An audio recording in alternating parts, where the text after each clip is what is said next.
Pemirsa, Menteri Keuangan Sri Mulyani Indrawati menyatakan Pulau Jawa masih mendominasi perekonomian Indonesia. Hal ini terjadi akibat ketimpangan yang terjadi di Indonesia selama beberapa tahun belakangan.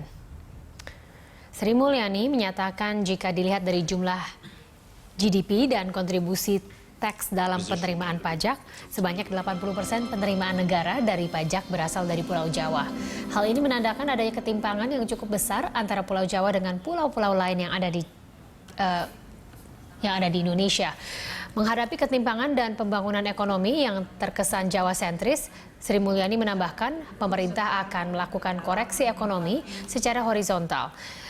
Koreksi ekonomi ini akan diimplementasikan melalui berbagai kebijakan, mulai dari kebijakan fiskal maupun kebijakan nawacita yang diusung oleh pemerintahan Joko Widodo. Walaupun kalau kita lihat dari sisi GDP maupun dari sisi kontribusi terhadap teks penerimaan pajak atau perpajakan, like it or not, Jawa mendominasi ekonomi Indonesia. 80% penerimaan negara dari pajak itu adalah berasal dari Pulau Jawa sendiri.